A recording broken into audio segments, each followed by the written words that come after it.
Viewers আসসালামু আলাইকুম।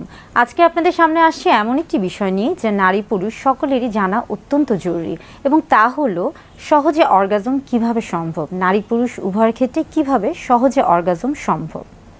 প্রথমে বুঝতে হবে অর্গাজম কি। অর্গাজম মানেই হলো নারী বা পুরুষ বা উভয় ক্ষেত্রে সবচেয়ে বেশি যখন যৌন তৃপ্তি পাওয়া সম্ভব হয়ে থাকে সেই সময়টি, অর্থাৎ যৌন তৃপ্তির যে সর্বোচ্চ পর্যায়ে রয়েছে সেই পর্যায়টিকে অর্গাজম বলা হয়ে থাকে। অর্গাজম কিভাবে পাওয়া সম্ভব, নারী পুরুষ উভয়ের ক্ষেত্রে আমরা সবসময় বলে থাকি সবচেয়ে বেশি গুরুত্বপূর্ণ যে বিষয়টি রয়েছে সেটি হচ্ছে একজন নারী বা পুরুষ বা উভয়ের ক্ষেত্রে তার মানসিক যে স্বাস্থ্যের যে অবস্থা সেটি, অর্থাৎ নারী পুরুষ উভয়ই বা নারী বা পুরুষ যখনই তাদের স্বাস্থ্যগত দিক থেকে বিশেষ করে মানসিক দিক থেকে যখনই প্রস্তুত থাকে আসলে তখনই কিন্তু অর্গাজমটা সহজ হয়ে থাকে। বিশেষ করে শারীরিক সম্পর্কে যাওয়ার আগে যখন একজন নারী বা পুরুষ বা নারী পুরুষ উভয়ে যখন চিন্তা করে বা মানসিকভাবে তারা প্রস্তুত থাকে যে হ্যাঁ তারা একটা শারীরিক সম্পর্কে যাবেন বা তাদের মধ্যে একটা খুব সুন্দর একটা সম্পর্ক, মধুর সম্পর্ক তৈরি হবে, তখনই আসলে অর্গাজমটা সহজে সম্ভব হয়ে থাকে। মানসিক ক্ষেত্রে আমরা সবসময় বলে থাকি যে আপনি যখন মানসিকভাবে প্রস্তুত থাকবেন, বিশেষ করে দুজনের মধ্যে নারী পুরুষ উভয়ের ক্ষেত্রে যখন হচ্ছে একটা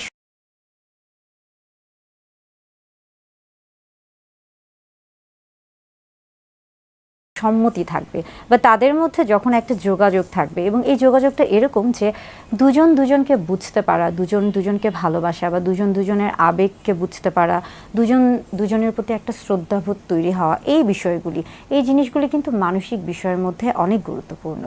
এবং পাশাপাশি যখন আমরা আসছি যে এই মানসিক বিষয়গুলোর পাশাপাশি আর কি কি বিষয় রয়েছে যেগুলোর কারণে সহজে অর্গাজম সম্ভব, একটি হচ্ছে শারীরিক বিষয়। শারীরিক বিষয়ের মধ্যে বেশ কিছু বিষয় রয়েছে, তার মধ্যে যদি আসি যে আপনি যদি শারীরিকভাবে সম্পূর্ণ সুস্থ থাকেন সেই ক্ষেত্রে অবশ্যই অর্গাজম সহজে আসা সম্ভব।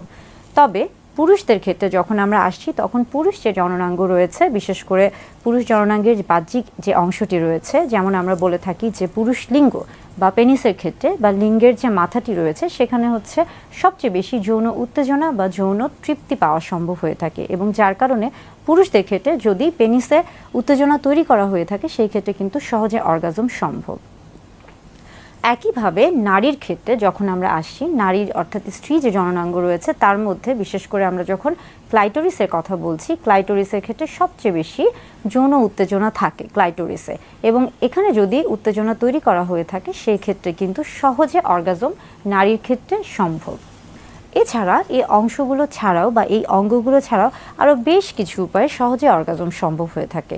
যেমন দেখা যাচ্ছে যে আমরা বলে থাকি ফোর প্লে অর্গাজমের জন্য অত্যন্ত গুরুত্বপূর্ণ। বিশেষ করে অর্গাজমে যাওয়ার আগে যে ধাপগুলো পার হতে হয় বা যেই মাধ্যমগুলোতে যেতে হয় সেই মাধ্যমটাকে আসলে হচ্ছে ফোর প্লে বলা হচ্ছে। ফোর প্লে বলতে মূলত বোঝাচ্ছে যে এই সময়টাতে নারী স্ত্রী বা স্বামী স্ত্রী, নারী বা পুরুষ বা নারী পুরুষ এবং স্বামী স্ত্রী দুজন দুজনকে এই সময়টাকে আসলে উত্তেজিত করতে থাকে এবং এই উত্তেজনা দেখা যায় যে সর্বোচ্চ উত্তেজনায় পৌঁছানোর যে বিভিন্ন রকমের ধাপ রয়েছে এই ধাপটি মূলত ফোর প্লে অত্যন্ত গুরুত্বপূর্ণ বিশেষ করে অর্গাজমের ক্ষেত্রে। এছাড়াও এবার আসছি যে আরও কী কী বিষয় রয়েছে যেগুলোর মাধ্যমে সহজে অর্গাজম সম্ভব। একটি গুরুত্বপূর্ণ বিষয় হচ্ছে মাস্টারবেশন বা হস্তমৈথুন। একটা সময় মাস্টারবেশন বা হস্তমৈথুনকে একটা বিকৃত যৌন আচরণ হিসেবে মনে করা হতো, কিন্তু বর্তমানে এটিকে গ্রহণযোগ্য হিসেবে ধরা হয়েছে। অর্থাৎ বর্তমানে যখন কেউ স্বাভাবিকভাবে মাস্টারবেশন করছে বা হস্তমৈথুন করছে এবং এতে তার দৈনন্দিন জীবনে কোনো সমস্যা হচ্ছে না বা সঙ্গীর কোনো সমস্যা হচ্ছে না বা তার বৈবাহিক জীবনে কোনো সমস্যা হচ্ছে না, তখন এটিকে কিন্তু স্বাভাবিক হিসেবে গ্রহণ করা হচ্ছে এবং এটিও কিন্তু সহজে অর্গাজমের জন্য খুবই গুরুত্বপূর্ণ বা সহায়ক হিসেবে কাজ করে।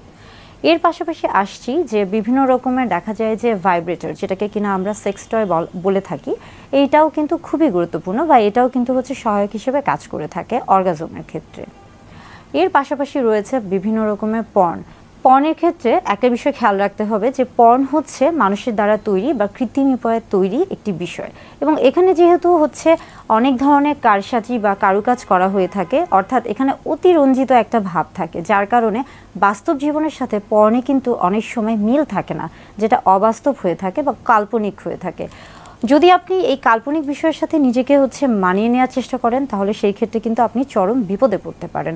অর্থাৎ এই আনএথিক্যাল যে পর্নগুলো রয়েছে এগুলো বাদ দিয়ে বা আনরিয়ালিস্টিক যে পর্নগুলো রয়েছে এগুলো ছাড়াও স্বাভাবিক এথিক্যাল যে পর্নগুলো রয়েছে এটা কিন্তু সহজে অর্গাজমের ক্ষেত্রে ভালো কাজ করে থাকে বা সহায়ক হিসেবে কাজ করে থাকে। এর পাশাপাশি লুব্রিকেন্ট বা পিচ্ছিলকারক যে পদার্থগুলো রয়েছে, অনেকেই দেখা যায় সহবাসের ক্ষেত্রে বা অর্গাজমের ক্ষেত্রে লুব্রিকেন্ট ব্যবহার করতে পারেন বা লুব্রিকেন্ট ব্যবহার করে থাকেন। লুব্রিকেন্ট মূলত এক ধরনের পিচ্ছিল পদার্থ, এটা আসলে দেখা যায় সহবাসের ক্ষেত্রে বা অর্গাজমের ক্ষেত্রে একটা সহায়ক ভূমিকা হিসেবে কাজ করতে পারে। মাস্টারবেশন, লুব্রিকেন্ট, ভাইব্রেটর কিংবা পর্ন, এই বিষয়গুলোর ক্ষেত্রে একটা খুবই সহজ একটি বিষয় হলো যে এই প্রত্যেকটা বিষয়ের ক্ষেত্রে কখনোই যৌনবাহিত রোগের সংক্রমণ হয় না কিংবা এগুলোর মাধ্যমে কখনোই গর্ভধারণ বা সন্তান ধারণ সম্ভব নয়। তবে প্রত্যেকটি বিষয়ে পুরুষদের ক্ষেত্রে যেমন পেনিস, স্ত্রীদের ক্ষেত্রে যেমন ক্লাইটোরিস, এবং এই যে মাস্টারবেশন বা লুব্রিকেন্ট কিংবা ভাইব্রেটর, সেক্স টয় বা পর্ন, প্রত্যেকটা বিষয়ে কিন্তু অর্গাজমে বা সহজে অর্গাজমে খুব ভালো একটা ভূমিকা রাখে। তবে সবসময় একটা বিষয় খেয়াল রাখতে হবে যে প্রত্যেক ব্যক্তির আসলে নিজস্ব একটি ব্যক্তি স্বাধীনতা রয়েছে, একটি পছন্দ রয়েছে। এক একজনের অর্গাজম এক একভাবে হয়ে থাকে। আপনার অর্গাজম কিভাবে সম্ভব এটা আসলে নির্ভর করছে আপনার ব্যক্তিগত চাহিদা বা ইচ্ছার উপর বা আপনার পছন্দের উপর।